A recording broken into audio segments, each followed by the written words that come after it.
Republicans and Democrats put together the largest spending bill in the history of the world. President Trump suggests reopening the American economy by Easter, and new data emerges suggesting some good news on coronavirus. I'm Ben Shapiro. This is The Ben Shapiro Show.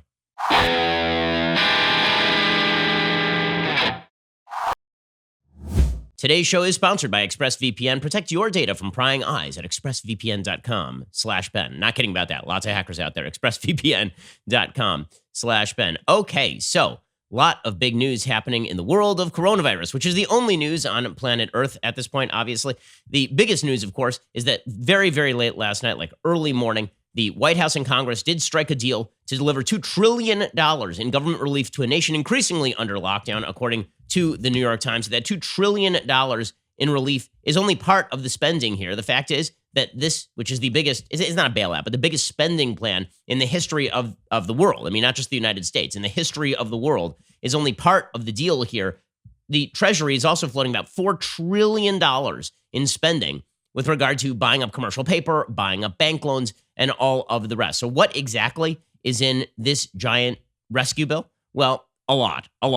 So according to, first of all, I think it's important to note here that Nancy Pelosi to the last minute was insisting that her holding this thing up over the weekend was a good idea. And the Speaker of the House, Nancy Pelosi, she was on TV yesterday suggesting that the bill should have been held up over environmental concerns of all things. And great legislative leadership here from Nancy Pelosi.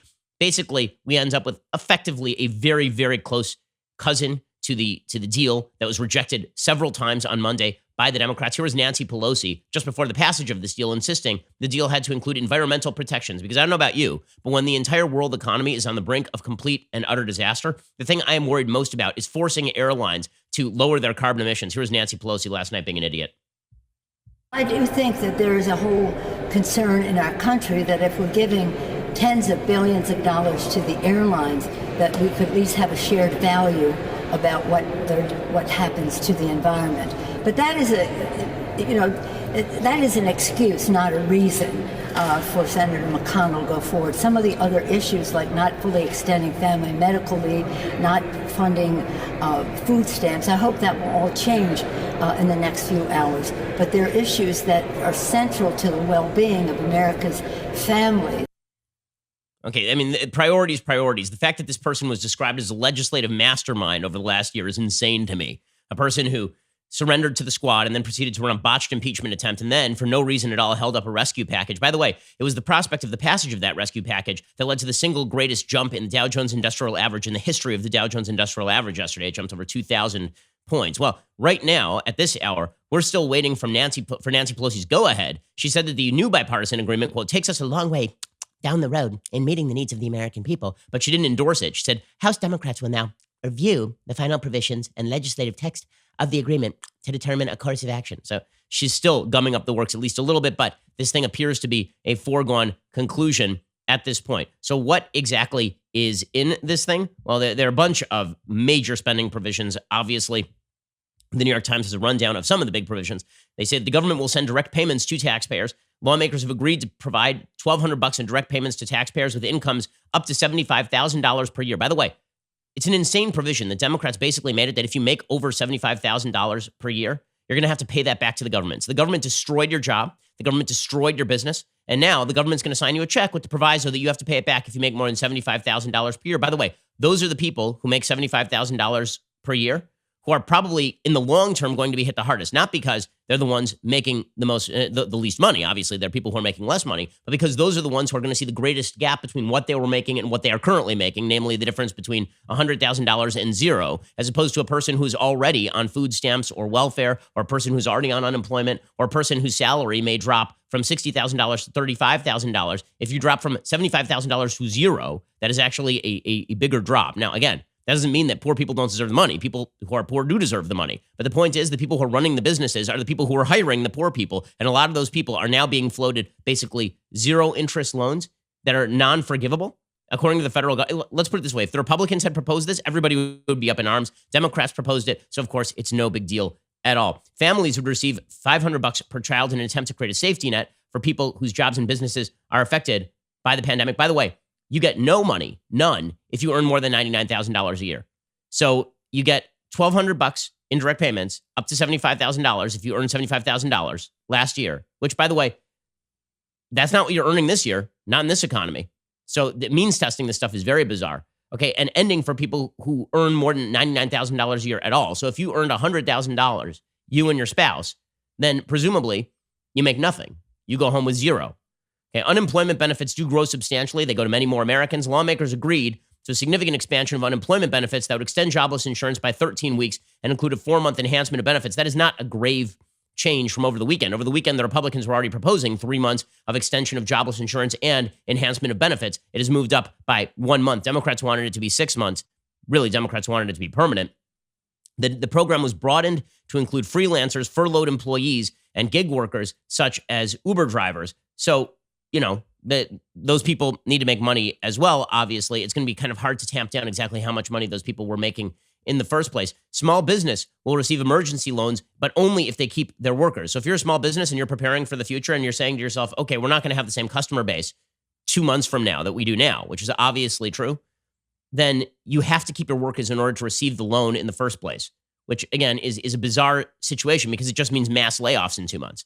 Instead of everybody being laid off right now and then receiving unemployment benefits and then being rehired as appropriate, instead, we are now forcing companies to continue to pay their employees who will then be hired at the first moment that is available. The bill provides federally guaranteed loans available at community banks to small businesses that pledge to not lay off their workers. The loans would be available during an emergency period ending June 30th and would be forgiven if the employer continues to pay workers for the duration of the crisis. But it's unclear exactly how the duration of the crisis is defined exactly. Senator Rubio worked with Democrats to create this program. He said the goal is to keep employees connected to their employers so that people aren't just having to stay home and aren't just feeling the stress of being laid off, but the uncertainty of whether they'll even have a job to go back to. But this doesn't alleviate that because, again, the minute that all of these restrictions are off and we go back to the world in somewhat regular fashion, those jobs are not going to exist anymore. I mean, let's be real about this. If you're in the cruise line industry and you're taking a bailout to keep all of your cruise line employees employed over the next 2 months, do you really think those people are going to be employed in month 3? The answer, of course, is no. They're not going to be employed in month 3 because at that point, I mean, they're going to get fired, right? I mean, the cruise industry is going to go the way of the dodo bird, at least for several years here. Distressed companies can receive government bailouts. They're not bailouts, guys. If you shut down a company and then you pay the company, that's not a bailout. But distressed companies can receive government money with strings attached. Loans for distressed companies would come from a $425 billion fund controlled by the Federal Reserve. An additional $75 billion would be available for industry-specific loans, including to airlines and hotels. By the way, that was sort of pretty much what was in the weekend bill the Democrats were whining about.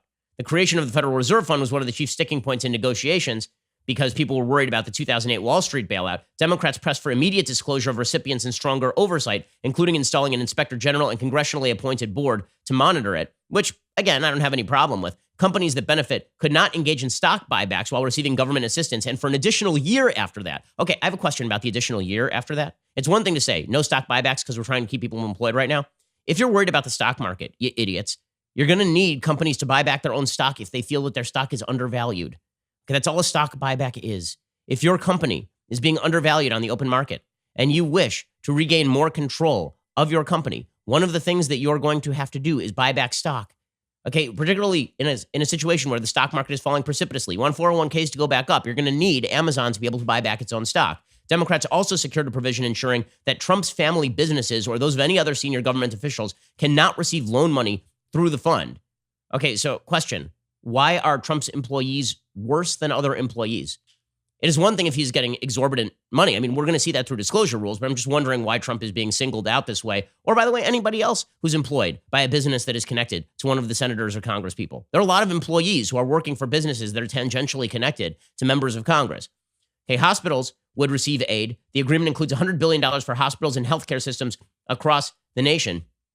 And that, of course, was going to be in the bill already. Okay, we're going to get to more of what was in the bill. Also, we're going to get to the latest on coronavirus generally. There is some good news, possibly. There's also some bad news because this is the situation in which we now live. There is no real good news until we get our arms around this thing. We'll get to more of this in just 1 second. First, let's talk about keeping your home safe right now. So, I have heard news recently that lots of local law enforcement agencies are just letting people out of jail. Like they're seriously afraid of coronavirus, and so they are letting people out of jail who have committed crimes. And those people are wandering around, and many of them will go back to committing crimes. Wouldn't it be good for you to protect your property at this time, especially since you are probably on your property? It's good to know what's happening on your property, and this is why you need Ring. Ring gives you protection at every corner, helps you create custom, affordable security for your home. Ring detects motion when people come onto your property. Ring's video doorbells let you answer the door, check in on your home anytime from anywhere. Ring helps you stay connected to your home anywhere in the world. So if there's a package delivery, a surprise visitor, you're going to get an alert and be able to see, hear, and speak to them all from your phone.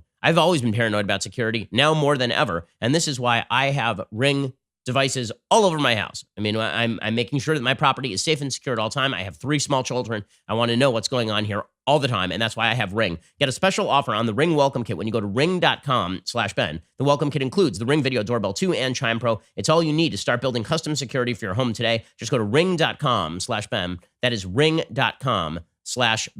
Okay, so the Senate is also poised to approve some $350 billion in loans to small business in an effort to keep Americans on payrolls.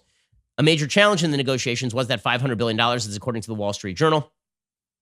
The Treasury Secretary will have the authority to directly lend a slice of those funds. So not much changed over the weekend. It was just that Nancy Pelosi held this thing up for basically no reason, because we're always going to tack on more spending after this. Meanwhile, in other financial news, U.S. 3-month treasuries have now dipped below zero. We now have negative interest rates on 3-month treasury bonds, which is to say that the demand for bonds in the short term is extraordinarily high. Also, the Federal Reserve is currently attempting to push banks to lend. The way they do that is basically by charging banks to stow their money with the Federal Reserve. They're telling them, don't stow your money here, right? Go lend it out. The problem is, beyond the obvious, which is making sure that people who are already in hock because of the current shutdown don't get foreclosed upon, don't have their loans recalled. Aside from that, who's lending money to start a business at this point? Who's going to start a business in this climate? I mean, very, very difficult to imagine a lot of people who are looking to take out new loans from banks to start a business, for example. The problem right now is that the underlying economic issue is, in fact, the virus itself, and that is not going to be healed. So the government has done, at this point, basically what it appears it can do to hold everything in place for the moment. Now the question becomes, what's the next step? How do we get out of all of this? How do we move beyond what is going on right now? And key to that question is going to be how fast we get our arms around coronavirus itself. There is an open debate that is breaking out right now about just how deadly COVID-19 is. Okay, and that open debate is worth having because, again, the data that we have are insufficient. And we have to determine exactly what the risk levels are so we can determine exactly how fast people can go to work, how fast we can transition from a sort of Chinese lockdown style to a South Korean style with heavy testing and people working if they are healthy, how fast we can get a test that is available to check your antibodies to see if you've already had coronavirus and now you're immune to the virus itself. And so bottom line is that we are short on data. As data comes in, then we are going to know more about how fast we can get people back to work at this point. As I said, there may be some good news and there may not be some good news, and we just don't know at this point. So for the sort of pessimistic view on how deadly this virus is, there's a professor in Britain named Hugh Montgomery, and he put out a viral video explaining how deadly coronavirus is. This professor is an intensive care specialist based in London. Here is how he explained how deadly the pandemic could be. Normal flu, if I get that, I'm going to infect on average about 1.3, 1.4 people, okay, if there was such a division. Yeah. And if those 1.3, 1.4 people gave it to the next lot, that's the second time it gets passed on. By the time that's happened 10 times, I've been responsible for about 14 cases of flu. This coronavirus is very, very infectious, so every person passes it to 3. Now, that doesn't sound like much of a difference, but if each of those 3 passes it to 3, and that happens at 10 layers, I have been responsible for infecting 59,000 people. Okay, so the question is not, number one, the infection rate, and the second question is, what is the death rate? So in order to determine the death rate, the question is not how many people have died versus how many people have tested positive. The question is how many people have died compared to how many people have it. And that's a question we just don't know the answer to at this point. And the reason that we don't know the answer to that at this point is because so many people are asymptomatic, have had coronavirus, and then moved beyond coronavirus, may already be immune to coronavirus. There are a couple of articles today that talk specifically about this question. One is from an Oxford study. There's an Oxford study that just came out. So everybody has been citing a different study, the Imperial College study from Britain, that suggests there'd be like 2.2 million deaths in the United States if we just allowed everybody to run out and associate with one another. There's another study that has now come out modeling by researchers at the University of Oxford And the team at Oxford's Evolutionary Ecology of Infectious Disease Lab says that half of the UK may have already been infected with coronavirus. Okay, well, that would actually be good news. Everybody's freaking out. Oh, well, my God, that's great. No, that would be good news because the number of dead people compared with the number of people or number of people in ICUs compared with the number of people who have it in Britain would then be a much, much smaller number, right? The death rates would look, if this were the case, the death rates in Britain would look more like the flu and less like the sort of 1.3% death rate that we're seeing in the United States or the 10% death rate that we are seeing in Italy. If the modeling is confirmed in follow-up studies, this is according to New York Magazine, that would mean fewer than 0.01% of those infected require hospital treatment, with a majority showing very minor symptoms or none at all. According to this modeling, the coronavirus arrived in mid-January at the latest and spread undetected for over a month before the first cases were confirmed. Based on a susceptibility infected recovery model, a commonly used estimate in epidemiology, with data from case and death reports in the UK and Italy, the researchers determined that the initial herd immunity strategy of the UK government actually could have been sound, meaning they were saying, let everybody out, let everybody infect each other, then we have herd immunity. I'm surprised there's been such unqualified acceptance of the imperial model, said lead researcher Sunetra Gupta, referring to an academic report predicting up to 250,000 people in Britain could be killed if the government maintained its plan to suppress the virus but not get rid of it completely. As of Monday, 87 people in the UK had died from coronavirus out of a total of 90,436 tests. Some 8,000 were positive. The Oxford team is now working with researchers at the universities of Cambridge and Kent to begin antibody testing as soon as this week. Once there's antibody testing, we're going to know whether a lot of people have had this and are already immune, which is going to be an enormous, enormous change to the data. This will allow us to know exactly how dangerous this virus is, because we're flying blind a little bit as to how dangerous the virus is based on people who go in for tests are the people most likely to have symptoms. People most likely to have symptoms are the people most likely to go to the ICU. People who go to the ICU are the people most likely to die. So you have this very, very filtered system where the only people who are testing positive are the ones who are going in for the test. But this is asymptomatic, so it's possible a huge percentage of people have this. This is not the only article on this topic today, and this would be hopeful news. What you want right now is lots of people to have already had this and not even known, right? That is best case scenario, is tons of people already have it, already walking around with it, are already immune, and we didn't even know about it. That'd be best case scenario. We're going to get to more possible good news on coronavirus in just one second, because these economic problems, they're not going to be healed, right? We can hold place. We can tread water for the moment.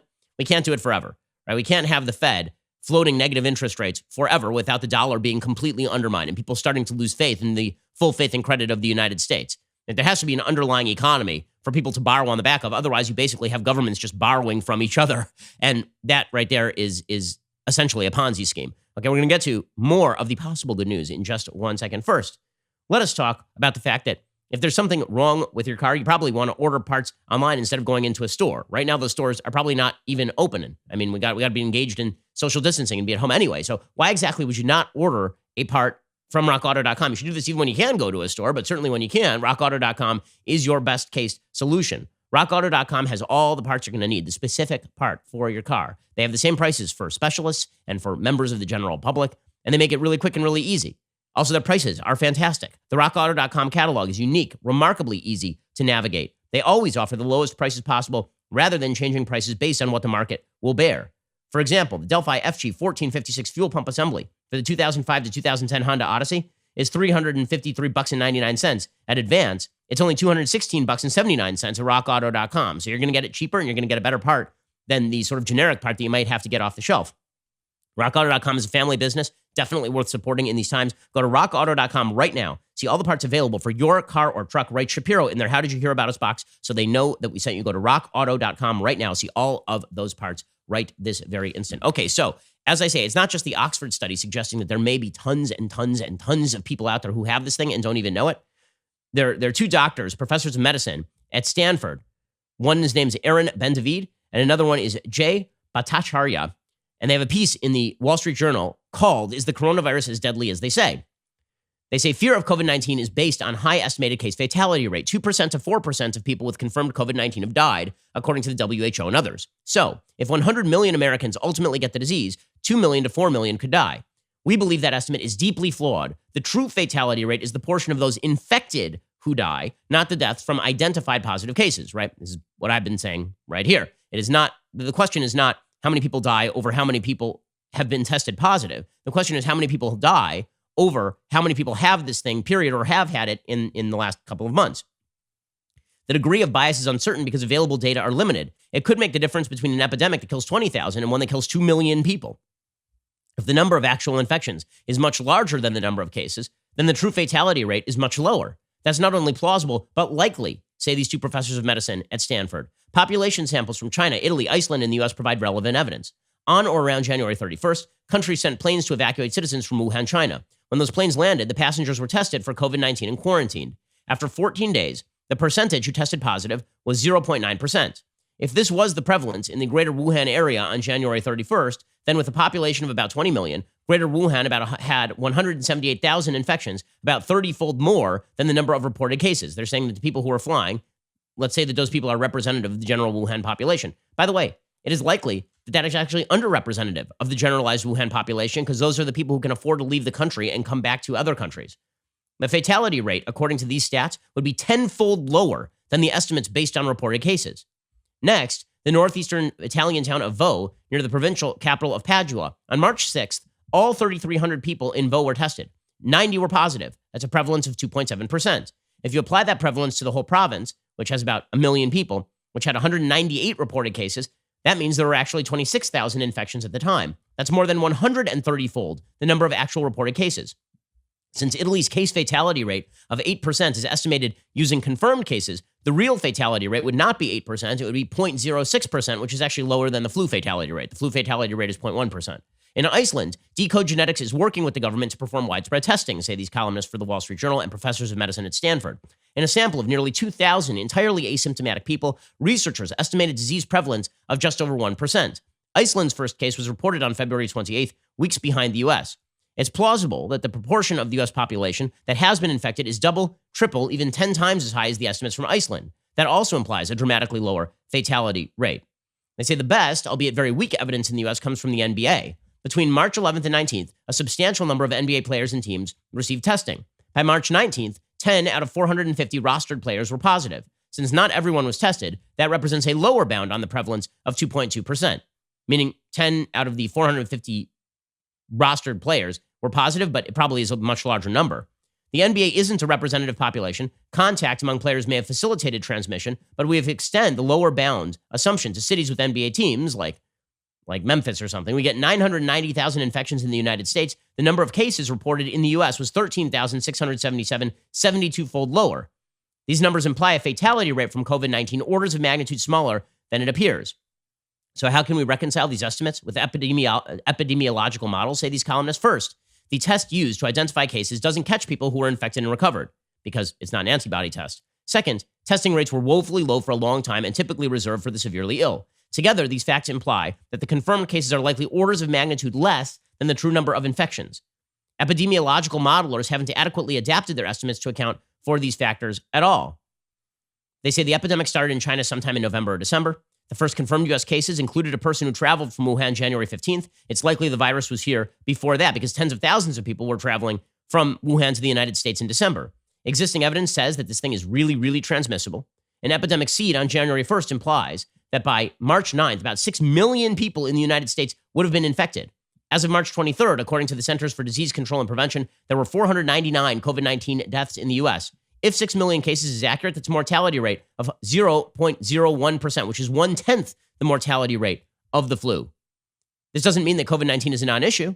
We could be overwhelmed. You could have 20 to 40,000 deaths, but that sort of epidemic is far less severe problem than one that kills around 2 million, right? It means higher infection rate, but also much lower death rate, and you end up with numbers that actually do look like the American flu, according to these columnists. Now, again, the data here are insufficient. We just don't know whether this is true or not. But everyone, literally everyone is saying there are many more infected people than have been tested. I mean, that is perfectly obvious. There are many, many more infected people than have been tested. The antibody tests are not ready. So what that would suggest is that it's quite possible you've already had coronavirus and you got over it. Or you had it and never knew you had it. Or you had it, you didn't know you had it, and now you're fine. Right? In other words, the number of people who are dying or ending up in the ICU compared to the actual number, not the tested number, the actual number of people who have had coronavirus is actually an extraordinarily low percentage. That is a serious possibility. So we're going to wait for more data on that. As I say, I don't know the hardest 3 words to say in the English language. I don't know. You don't know. Nobody knows. And to pretend that we absolutely know the death rates is just, it's ridiculous because we don't. Okay, we don't. So for anybody who's out there saying this thing is significantly more deadly than the flu, and we know it for certain, okay, we know for certain that it's overwhelming the healthcare system in Italy. We know it's overwhelming the healthcare system in Spain. We know it's a risk to overwhelm the healthcare system in New York. We do not know the actual death rate of this virus right now. Now, it doesn't mean we shouldn't be panicked, or it doesn't mean we shouldn't be concerned at the very least. It does mean that when all the information comes out, it's going to be fascinating to see what exactly the actual death and infection rates were of this particular disease. Okay, we're going to give you some more good news in just 1 second. This isn't possible good news. This is actual good news. We're going to get to that in just 1 second. First, let's talk about the fact that everybody needs life insurance. It's just the responsible thing to do, no matter what your situation. The fact is that there's one thing that is inevitable in life, and that is death. And that is why you should be prepared for your family to be able to supplement their income in case, God forbid, something should happen to you. And this is why you need to go over to Policy Genius right now. Policy Genius makes finding the right life insurance a breeze. In minutes, you can compare quotes from top insurers and find your best price. You could save $1,500 or more every year by using Policy Genius to compare life insurance policies. Once you apply, the Policy Genius team will handle all the paperwork and the red tape for free. And Policy Genius doesn't just make life insurance easy. They can also help you find the right home, auto, disability insurance. So if you don't know what's just around the corner, that's okay. Be prepared for anything with life insurance. In just a few minutes, you can find your best price and apply at policygenius.com. Policy Genius, because you never know what the future is going to hold. And that is why you should insure against it. By the way, again, they do all sorts of insurance. They do the auto insurance, the disability insurance. They can bundle home and auto. They'll do it all for you quickly and easily and handle all the red tape and paperwork. Policy Genius. Everybody gets the future wrong. Better get life insurance right. Policygenius.com. Okay, another piece of good news. The Washington Post is reporting that the coronavirus is not mutating significantly as it circulates through the human population. Very good news. Heavy mutations in coronavirus would mean that a vaccine developed would not actually be supremely effective because it's moved on to a different strain. Scientists who are closely studying the novel pathogen's genetic code say that this thing is not mutating significantly. That relative stability suggests the virus is less likely to become more or less dangerous as it spreads and represents encouraging news for researchers hoping to create a long-lasting vaccine. All viruses do evolve over time, but this thing seems to be a dumb virus in the sense it is not acquiring information all that fast. The new coronavirus has proofreading machinery, and that reduces the error rate and thus the pace of mutation. It looks pretty much the same everywhere, and thus it is not adapting to local populations and becoming more and more deadly. SARS-CoV-2, the virus that causes the disease COVID-19, is similar to coronaviruses that circulate naturally in bats. It probably jumped through a pangolin, which people have been eating. Don't eat the damned bats and pangolins. That is not culturally insensitive, you idiots. Just don't do it. I don't care if you're white, green, or blue. Do not eat the damned pangolins. How many times do we have to do this? My God. Scientists are now studying more than 1,000 different samples of the virus. Peter Thielen, a molecular geneticist at Johns Hopkins University Applied Physics Laboratory, who's been studying the virus, told the Washington Post, there are only about 4 to 10 genetic differences between the strains that have infected people in the U.S. and the original virus that spread in Wuhan. So that is very good news. Another piece of good news, the FDA is now accelerating a lot of the treatments that are becoming available to the general public, which is good. I mean, there are a lot of people who literally need treatment like right now, who are being treated with ventilators, who are in grave condition, and they need treatment right now. The FDA has begun to allow doctors to treat some patients with the blood plasma of patients who have recovered from coronavirus-caused COVID-19 disease. The treatment must be approved on a case-by-case basis. Patients have to meet certain conditions according to the FDA. The treatment is considered investigational based on the possibility that convalescent plasma, a portion of whole blood from recovered victims, may contain antibodies to the virus that may be effective against the infection. So if you have the same blood type and the person has recovered from coronavirus, you grab some of their blood, put it in your body. Now their blood is carrying the antibodies to fight off the infection is the idea. The agency stressed convalescent plasma has not been shown to be effective in every disease studied. The plan is for clinical studies of the procedure to begin. One of the hard things about clinical studies in the midst of a pandemic is that clinical studies generally require a population, a control population, a population that is not going to get the treatment. How many people are going to volunteer to be part of a study where they're the control population?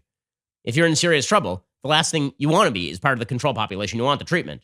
The agency said it's taking this unusual early step because of the rapidly rising numbers of coronavirus patients and deaths in the United States. Blood plasma must be collected only from people who are eligible otherwise to give blood. So hopefully new treatments coming about. Meanwhile, we're hearing more and more cases of prominent people with coronavirus. There's a basketball player named Karl Anthony Towns. His mom apparently is on a ventilator now. And we know that there was a person who worked for the New York Times who passed away yesterday of coronavirus. There was also a famous Broadway playwright who passed away. He was 81. He was in poor condition already. Prince Charles has tested positive for coronavirus. He'd been experiencing mild symptoms for days. Otherwise, he has remained in good health, according to a statement released by the prince's official residence. The Duchess of Cornwall has been tested but does not have the virus. That would be referring to Prince Charles's wife. Both are now self-isolating in their home in Scotland. It's not clear exactly when he caught it or how he caught it, but prominent people are going to get this thing, and most of these prominent people are recovering, right? I mean, the vast majority, like Tom Hanks and his wife, recovered. Prince Charles will likely recover. That is some good news. And again, that goes back to what are the actual death rates here versus sort of the assumptions we're making about tests done versus the number of people who actually die from that. Now, meanwhile, this does not mean that you can't overwhelm the system. Right? Two things can be true at once. One, the death rate is a lot lower than we think it is. And two, there's so many cases that the system gets overwhelmed anyway. Right? If the death rate is the same as the flu, 0.1%, but you're getting 5 times as many people who are getting the disease, that means the system can easily be overwhelmed. That's what you're seeing in Spain and Italy. Spain has now surpassed China's death toll from the new coronavirus, according to the Wall Street Journal. India has implemented the world's most extensive stay-at-home order Wednesday. 1.3 billion people locked down in India. I don't even know how you're going to enforce that because so many people there are gravely impoverished. How do they even get food? Absolutely unclear. Health officials in Spain reported 738 fatalities from COVID-19, the pneumonia-like illness caused by the virus, which is the steepest daily increase on a national death toll that has risen to 3,434, surpassing China's. Italy is leading by leaps and bounds. They've got almost 7,000 reported deaths in Italy. And again, they have a very high mortality rate from identified cases. And as I keep repeating over and over, I'm going to keep repeating it because it makes a difference to you as an individual. Your chances of life after acquiring coronavirus, by pretty much all available data, are a lot better than the percentages you're seeing in the press, simply because the only percentages available based on available data are the ones based on testing, and testing is not sufficient at this point. Here in the United States, we currently stand at 802 confirmed deaths from coronavirus out of 55,243 confirmed cases of coronavirus in the United States. Meanwhile, in New York, there's been a lot of concern about an astronomical surge. The White House is expressing growing alarm about the coronavirus outbreak in New York City, advising people who have passed through or left the city to place themselves in 14-day quarantine. Dr. Deborah Birx pointed this out. She says, and so did Anthony Fauci. They said anyone who leaves New York should be self-quarantined for 14 days at this point. You got to treat New York like it's basically an epicenter of the disease. Here are Doctors Birx and Fauci talking about self-quarantining. To everyone who has left New York over the last few days, because of the rate of the number of cases, you may have been exposed before you left New York. And I think, like Governor DeSantis has put out today, everybody who was in New York should be self-quarantining for the next 14 days to ensure that the virus doesn't spread to others, no matter where they have gone, whether it's Florida, North Carolina, or out to far reaches of Long Island. Okay, so obviously New York City has trouble. We are starting to see, New York, by the numbers, is indeed an epicenter of this virus. If New York were a country, I believe it'd be number 5 on the list of places in which deaths have occurred thanks to coronavirus at this point. With that said, obviously Andrew Cuomo is livid about this. He says, we haven't flattened the curve. Everybody keeps going out. We got to stop this thing. Here is the governor of New York. Flatten the curve, flatten the curve. We haven't flattened the curve, and the curve is actually increasing. That means the number of hospital beds, which is at 53,000 beds, 3,000 ICU beds. The anticipated need now for the height of the curve is 140,000 hospital beds and approximately 40,000 intensive care unit beds. Cuomo also says, when the federal government says they're sending us 400 ventilators, and that's true, apparently they're sending more than that, but 400 ventilators is what Mike Pence has said. He says we need 30,000 ventilators. Here's Cuomo complaining about the lack of ventilators being provided by the federal government. FEMA is sending us 400 ventilators. These are on the news this morning. We are sending 400 ventilators to New York. 400 ventilators? I need 30,000 ventilators. You want a pat on the back for sending 400 ventilators? What are we going to do with 400 ventilators when we need 30,000 ventilators? You're missing the magnitude of the problem, and the problem is defined by the magnitude. Okay, I just have one question. So the media have been treating Cuomo as though his leadership has been absolutely stellar in New York. I'm just wondering what exactly the leadership has constituted that is vastly different from, say, Gavin Newsom in California. The only difference is that Gavin Newsom hasn't been widely complaining about President Trump over and over and over.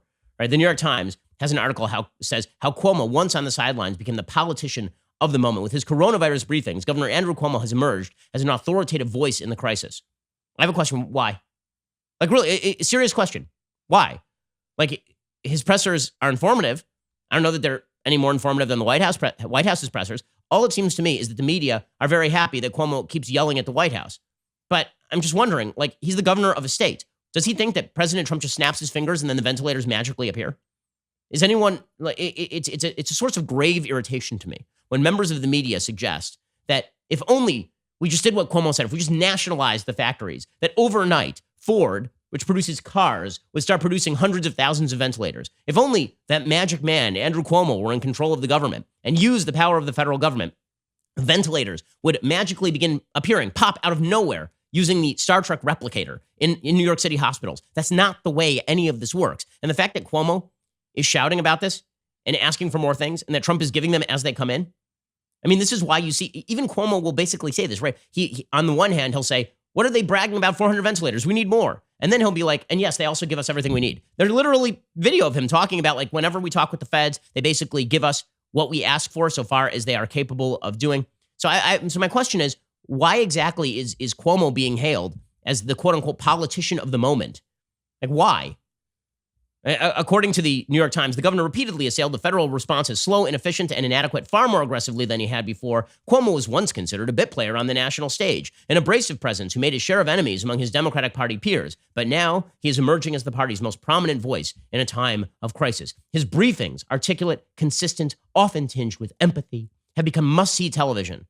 So basically, you like how he is on TV, and thus he is an authoritative voice, and thus he is a great leader.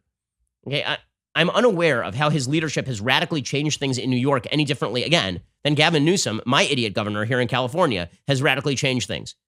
Because he hasn't. I'm sorry, he has not. And he is saying things, and he is doing what any normal governor would do under the circumstances, which is you try to get the resources to your state. But complaining about President Trump is not a strategy, nor is it something that fixes things. It is not. And I guess there's this bizarre notion in the media that Trump has like a bunch of ventilators stored in the back room of the White House. And Trump is saying to Cuomo, well, if you're just nice to me, I'll release the ventilators. And Cuomo's like, I'm not going to be nice to you. I'm not going to do that. Like, that's not what's going on here, guys. We're trying to marshal the resources. And Cuomo yelling about it ain't going to change anything. Meanwhile, in New York, some New York City doctors are saying we're already at the breaking point in terms of the number of ICU beds available, in terms of the number of ventilators available. It is certainly true. I asked my doctor wife this yesterday. It is certainly true that that if hospitals around the country were prepared for a pandemic, they would have had a lot more ventilators on hand. But nobody had ever really thought that a pandemic like this was going to come. I mean, it is a sort of black swan event. Here's a New York City doctor explaining we're already at the breaking point in New York City. The reality is that what we're seeing right now in our emergency rooms is dire. Last week when I went to work, we talked about the one or two patients amongst the dozens of others that might have been a coronavirus patient. This week in my shift yesterday, nearly every single patient that I took care of was coronavirus, and many of them extremely severe. Many were put on breathing tubes. Many decompensated quite quickly. There is a very different air this week than there was last week. And quite honestly, think about the fact that our first New York City case was on March 1st. That's just over 3 weeks ago. To think that we'll be in any place to lift these restrictionary measures by Easter and just, in 2 or 3 weeks, for me, seems completely magical thinking.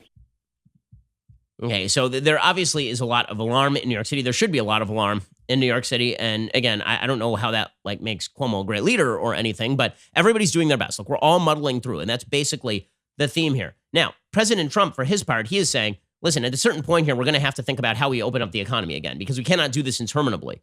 And people were getting very angry at Trump yesterday about this. How could Trump say this sort of stuff? How could Trump talk about reopening the economy when we haven't even reached the peak yet? And the answer is you have to talk about it before we reach the peak. We have to have some metric of how we go back to work. That metric has to be established. Now, that does not mean, I've been saying this for a long time, that does not mean a date certain. It doesn't mean you say, we're all going back to work May 1st. We don't have the data for that yet. What we do need is a formula from the federal government for exactly what boxes need to be checked so that we can start going back to work.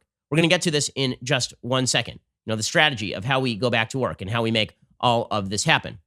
But first, if you haven't had a chance to see some of our new content, we have a new thing. It's called All Access Live. You should head on over to dailywire.com and check it out. Jeremy Boring and I kicked it off last week. All the other hosts have done live streams over at dailywire.com. I did one on Monday. It was great fun.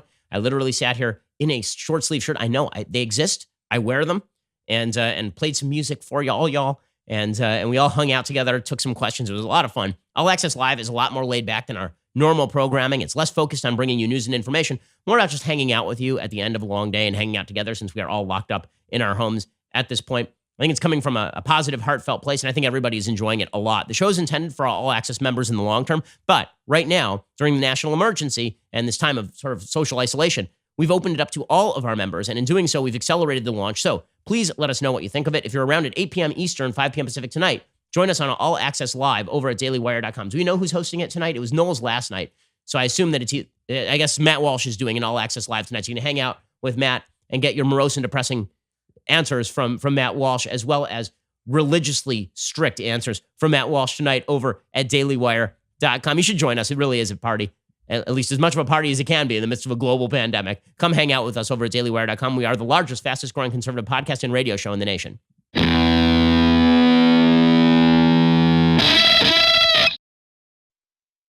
Okay, so President Trump yesterday was getting himself in supposed hot water for suggesting that we have to reopen the economy at some point. Now, listen, President Trump says President Trump uses his Twitter in I just repeat, very, very dumb ways. Okay, the president today tweeted this out about Mitt Romney. Mitt Romney tested negative for coronavirus, and Trump tweeted out, "This is really great news. I'm so happy I can barely speak. He may have been a terrible presidential candidate and an even worse U.S. senator, but he is a rhino, and I like him a lot."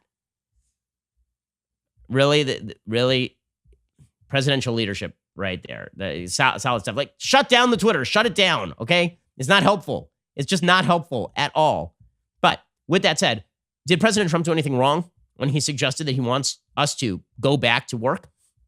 That he would like to see an end to this thing? No, I mean, I think that makes perfect sense.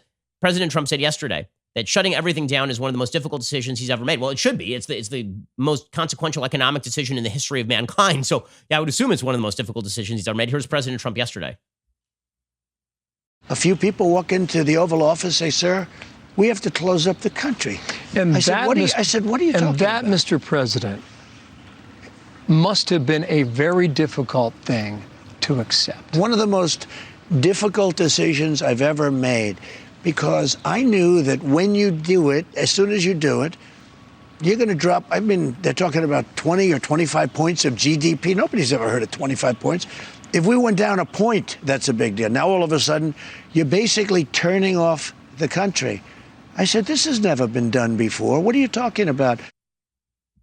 Okay, and then President Trump says that he would love to be ready to go by Easter. And this was the one that got everybody crazy, is that he said, by Easter, I would love to see us back out and working. That would be by April 12th. Now, some people were saying, he's saying a date certain. It's a date. Listen, do I think it's smart for the president to actually put a date on the calendar?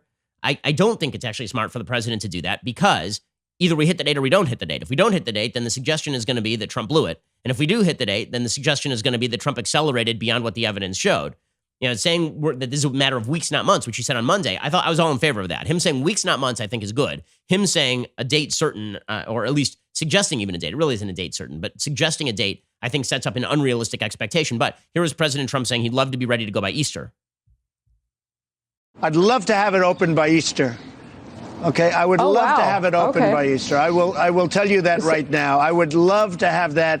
It's such an important day for other reasons, but I'll make it an important day for this too. I would love to have the country opened up and just raring to go by Easter. Okay, he was getting all sorts of flack for this, and he was asked specifically about, you know, whether this is realistic or not, and it was more about like what he feels, because President Trump just says things, right? But when he says that we could lose more people to a recession than to coronavirus, and people lose their minds about this, he says we could see mass suicides, we could see a renewed opioid epidemic, and there is, you know, some evidence to show that depressed economic circumstances do lead to poorer life outcomes. So when President Trump says we'll lose more people to the recession than to coronavirus, we don't know. Well, honestly, we don't. But to pretend that there are not real life consequences to the greatest economic downturn in the history of mankind would be obviously foolhardy. Here was Trump saying, obviously, we're going to need to come up with a solution here. We'll lose, otherwise, we're going to lose a lot of people, on the other hand, to a failing economy. You're going to lose a number of people to the flu, but you're going to lose more people by putting a country into a massive recession or depression. You're going to lose people. You're going to have suicides by the thousands. You're going to have all sorts of things happen. You're going to have instability. You can't just come in and say, let's close up the United States of America, the most successful country in the world by far. Okay, so these are serious concerns. Dr. Anthony Fauci was asked about this, and he said, like, what's the evidence for Easter? And Fauci gave the right answer, which is, we don't have evidence for Easter. He's just being aspirational, which is obviously true, right? Trump is just saying, I'd love to have it open by Easter, but Trump says a lot of stuff. Here is Dr. Anthony Fauci sort of softening the blow a little bit. It's a back and forth. The president clearly listens. I mean, he has this aspirational goal of hoping that we might be able to do it by a certain date. We talked to him about that. We say we need to be flexible. He realizes that and he accepts that. I mean, he doesn't want to give up his aspirational goal, but he's flexible enough to say, okay, let's look at it on a day-by-day basis. We say, and we will, give him data to inform the decision. By the way, what Fauci is saying right there gives the lie to the entire Democratic line, which that Trump's leadership is terrible and that he is unsafe. Joe Biden has been pitching that, right? Joe Biden, who can't string a sentence together at this point. Joe Biden, yesterday, he was on TV saying that Trump should start listening to the experts and stop talking. There's Fauci literally saying he's listening to us, and he is trying to give hope to the American people. And here is Joe Biden saying he should listen to the experts as peanut butter. He should stop talking and start listening to the medical experts. You talk about having an economic crisis. You want an economic crisis? Watch this spike. Watch the number of dead go up. Watch the number of people who, in fact, connect with this virus. When are you going to be able to open the economy? Look, we all want the economy to open as rapidly as possible. The way to do that is let's take care of the medical side of this immediately. One of the things, he's not responsible for the coronavirus, but he's responsible for the delay in taking the actions that need to be taken as far back as January. Okay, well, here's the bottom line. He's dealing with all that, and we should try and set up now the next responsibility of the government, obviously, is to set up that formula. How many beds do we need? How many ventilators? We're only going to know that once we have better data via testing. When are those tests going to be available? According to Dr. Scott Gottlieb, the former FDA commissioner, we should have 75,000 tests a day ready to go by the end of next week, which is going to make a rather large difference in terms of our data. By the way, when you talk about expertise, Joe Biden, you should at least know where to cough. And when you're corrected about where to cough, you should take it seriously. Joe Biden was on with Jake Tapper yesterday, and he coughed into his hand, and Jake Tapper had to correct him on the proper coughing technique. I have not talked to any individual. Excuse me. You know, you're supposed to cough into your elbow. I don't know, sir. I learned that actually covering your White House. Actually, that's true, but fortunately, I'm alone in my home, but that's okay. All right. I agree. You're right. You should it's kind of old school to do it with your hand. Do it into your elbow. You're supposed to do it. Okay, there he is, listening to the experts, Joe Biden. Okay, meanwhile, right now, what we are finding is that the expectation at the beginning of the day is that the House was simply going to pass this thing, right? The House was going to pass this bipartisan bill that was negotiated by the Democrats. It was. Chuck Schumer was the lead negotiator on it over the weekend. Nancy Pelosi ain't going to vote on it today. She's going to hold it up another day. Brilliant negotiation strategy from Nancy Pelosi. We're in the middle of a global pandemic and an economic meltdown in which literally millions of people are going to lose their job. And Nancy Pelosi's holding this thing up again today. That is the latest news. Seriously. I mean, I don't know what she thinks her strategy here is. Also, apparently, Andrew Cuomo was ripping into the Senate bill. He said it was a drop in the bucket compared to the need. And he's ripping Schumer by implication. The House will not pass the coronavirus bill today, according to Chad Pergram, who is reporting over at Fox News. Already gavelled out of pro forma session. Senior sources say House will not meet again later today. Acting with all the alacrity necessary in the midst of a global pandemic. I mean, it's just unbelievable. Playing politics at this point. Playing politics, just insane. Insane. So something will pass in the next couple of days, but everybody should keep in mind, when we go through the list of errors that happen in the midst of all of this, the list of political failures that happen in the midst of all this, yes, the Trump administration is going to come in for some criticism over lack of testing and ventilator production early on. By the way, if Trump had said we need a global lockdown in January, Democrats would have said that he's an actual dictator. So let's just keep that in mind, right? The counterfactual where Trump says we need to ramp up production and we need to shut everything down, go home for 2 weeks. Does anyone really think that in the beginning of February, when all the media were proclaiming that this was not actually that grave of a threat, including the folks over at Vox.com, do you think anybody would have gone along with that?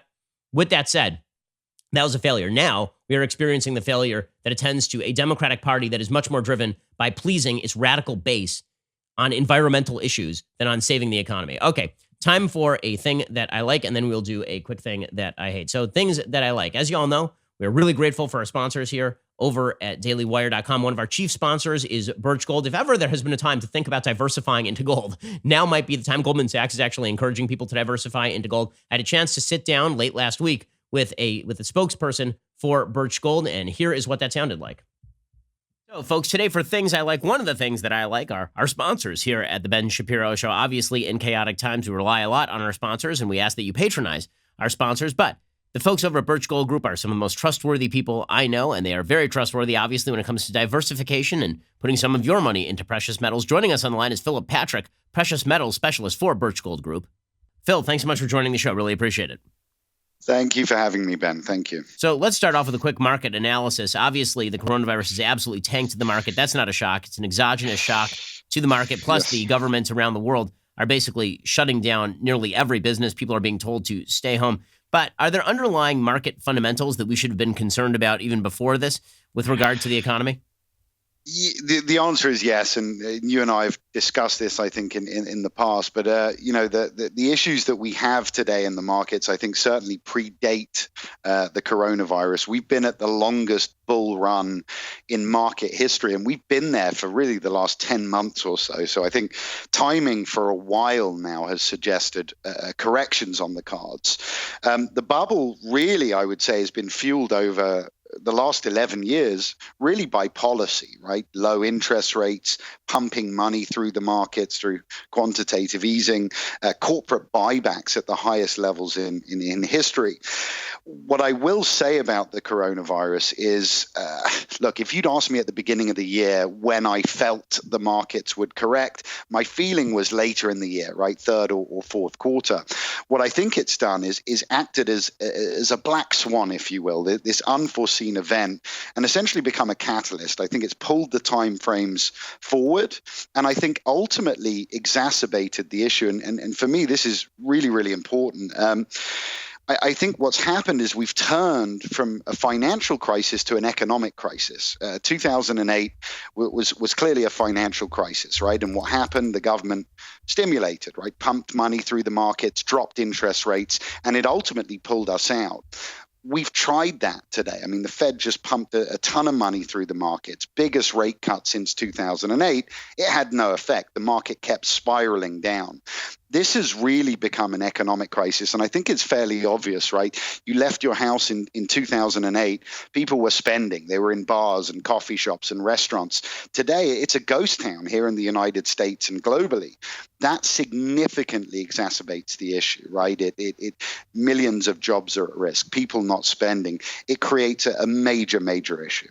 We're speaking with Phil Patrick. Title is Precious Metals Specialist for Birch Gold Group. So, Phil, where do you think stocks go from here? There's sort of a consensus that the bottom has not been found yet, although who the hell knows? Because I thought the bottom was at 23,000. Now it's been dropping below 20,000. It's bouncing around 1,500, 2,000 points a day. It's really difficult to tell where the bottom of the market is, and to tell people to buy stock in a volatile market is always a difficult thing. So where do you think the stock market is going? Yeah, I mean, you hit the nail on the head. It's very, very difficult to predict because, quite frankly, we haven't been in this territory at least for 100 years, I would say. So it's tough to predict. What I can say is just looking at things, this could potentially be the tip of the iceberg. We look at the 2008 crash, right? Back then, at its high point, the Dow dropped 50%. We're down today roughly from the highs about 30%. So what that tells me is this matches what we saw back in 2008. There's potentially another 20% downside.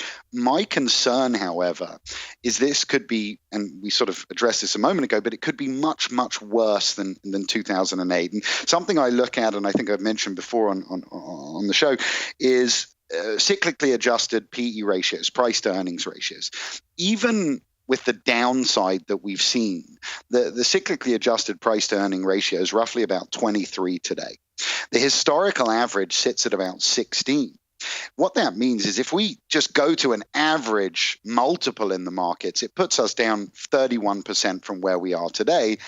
And that's just an average. In theory, depending on how bad this gets, how long it takes us to get out of this, it could be much, much worse. And to reiterate a point, what tools do we have available? We've shot our bullets and they're not working. We don't have the same tools to pull us out like we did back in 08. Will this be a 3 to 5 year recovery like we saw back in 08? Or will it be a 25-year recovery like we saw during the Great Depression? The answer is nobody knows, but it doesn't look good. So, Phil, where do you see gold prices going from here? Conversely, obviously, as the market sinks, a lot of people have been looking for a safe haven in gold. Where do you see the gold price going? Look, right now, I think pricing is still relatively low, right? Everyone looks shorter term, but I think you've got to pull it back. Gold today in the $1,400 range. Back in 2011, so after the 08 crash, gold and silver went on a bull run and they hit their peaks in 2011. Gold back then was trading close to, it was in the mid to high $1,900 range. We're at $1,400 today, or in the $1,400 range. Silver today in the $12 range, it was $48 back then. The point being, we're significantly down from our all-time highs. There's a lot of value there. Citigroup are one that have predicted gold could hit $2,000 an ounce as soon as the next 12 months. It feels like we're heading towards that. I think we've got a long way to go from here. So with all of the chaos, what exactly have been the last 2 weeks at Birch Gold Group? I have to imagine that it's been rather chaotic. Yeah, that's the perfect word, chaotic to say the least. Look, as a company, given the climate, we've had our best month on record, and we're already there, and we're not even at the end of the month. Just from an individual standpoint, it's been absolutely crazy. The ones I feel sorry for are the processors in our IRA department. They're nonstop, and actually we're hitting the other end. Fidelity, Charles Schwab, the companies that we're helping to roll funds over from, their hold times are an hour and a half right now. So I think a lot of people are I think it's craziness all over. It's not just us. The big institutions are getting hit. People are trying to pull their money out, and it's rough, but I can't complain. Well, we really appreciate your time, Philip Patrick, Birch Gold Group. He's a precious metals specialist. As you know, Birch Gold is a sponsor of the program. Make no bones about that. They're the people I would trust with precious metals investing. I'm not somebody who says liquidate all of your stock holdings, but if you've got money lying around, you're looking to invest, you would want to diversify. It would have been good to do so, a couple of months ago. Text Ben to 474747 today. See how simple and straightforward these moves can be for you. Get all of your questions answered. Phil, thanks so much for your time. Thank you for having me. Thanks, Ben. Alrighty, so we have run out of time on today's show, but we'll be back here a little bit later today with 2 additional hours of content, including, apparently, the LA sheriff has ordered gun stores closed as non-essential businesses while they're releasing people from jail. So good news happening out there. Great governance happening across the country. We'll bring you all of the updates a little bit later today with 2 additional hours of content. If not, then we'll see you here tomorrow. I'm Ben Shapiro. This is The Ben Shapiro Show. The Ben Shapiro Show is produced by Colton Haas, directed by Mike Joyner, executive producer Jeremy Boring, supervising producer Mathis Glover and Robert Sterling, assistant director Pavel Wydowski, technical producer Austin Stevens, playback and media operated by Nick Sheehan, associate producer Katie Swinnerton, edited by Adam Sayevitz. Audio is mixed by Mike Coromina. Hair and makeup is by Nika Geneva. The Ben Shapiro Show is a Daily Wire production. Copyright Daily Wire 2020. The market jumps 2,000 points. Scientific studies show coronavirus hope on the horizon, a new drug is helping patients, and President Trump is calling for America to reopen by Easter Sunday. We will examine all the excellent news after weeks of apocalyptic headlines. Then the Trump administration announces the largest stimulus package in American history. Bernie refuses to drop out of the race, and Sleepy Joe somehow manages to deteriorate even further on national television. Check it out on The Michael Knowles Show.